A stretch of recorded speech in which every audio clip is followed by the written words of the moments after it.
Japan. Land of sushi, samurai, cherry blossoms, and giant fighting robots. Well, eventually. But before all the cool stuff, Japan had a long, fascinating, and often chaotic history. So, let's dive into the history of Japan. Our story begins way back, and I mean really back around 14,000 BC during the Jomon period. This was when Japan was full of hunter-gatherers living their best Stone Age lives.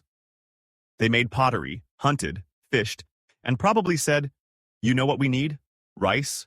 Fast forward to around 300 BC. People started thinking, why not do this thing I heard called agriculture, and metalworking, and rice farming? Suddenly, life in Japan isn't just about surviving. It's about thriving. Villages grew, hierarchies formed, and people started thinking, hey, maybe we should organize this whole thing. Around the 3rd century CE, things started heating up. Enter the Yamato clan, Japan's first centralized power. They declared, "We're in charge now." Everyone else said, okay, mostly because they had cool iron weapons and alliances with Korea. It was during this period that Japan started borrowing ideas from its neighbors, like writing, Buddhism, and fancy political structures. Thanks, China and I guess Korea. Fast forward to the Heian period, which kicked off a golden age of art, poetry, and super dramatic love letters. But then, feudalism happened. Lords called daimyo started gaining power, and the samurai class rode along chopping heads to protect them. Cue the Kamakura shogunate in 1192, where Japan's first military government said, "Move over, Emperor, we're the captain now." From here, Japan entered a seesaw of epic battles, betrayals, and more shogun changes than you can count. In the late 13th century, Kublai Khan of the Mongol Empire, after he saw a tiny island in the east not sucking his balls, decided he wanted them sucked. He said, "Suck it." Japan replied, no thanks." The Mongols invaded twice, in 1274 and 1281, but both times, kamikaze typhoons wiped them out. Japan was like, nature's got our back. From the 1400s to the late 1500s, Japan went completely bananas. This was the Sengoku period, also known as the Warring States period. Local warlords were like, why should I follow orders when I can just take over everything myself?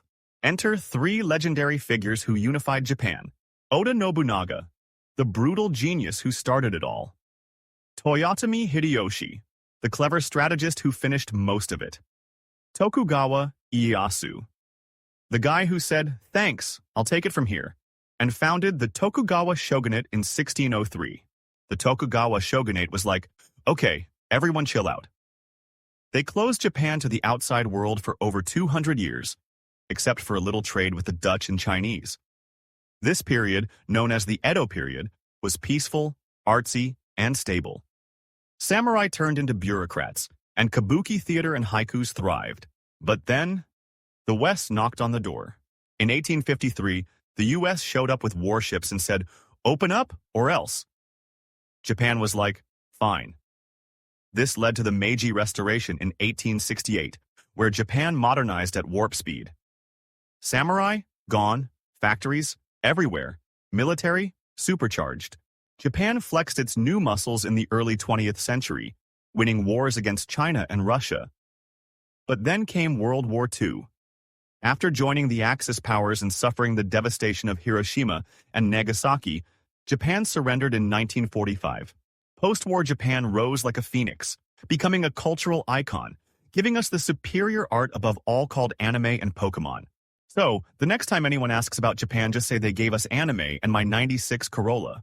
And please, don't forget to subscribe and share with your friends.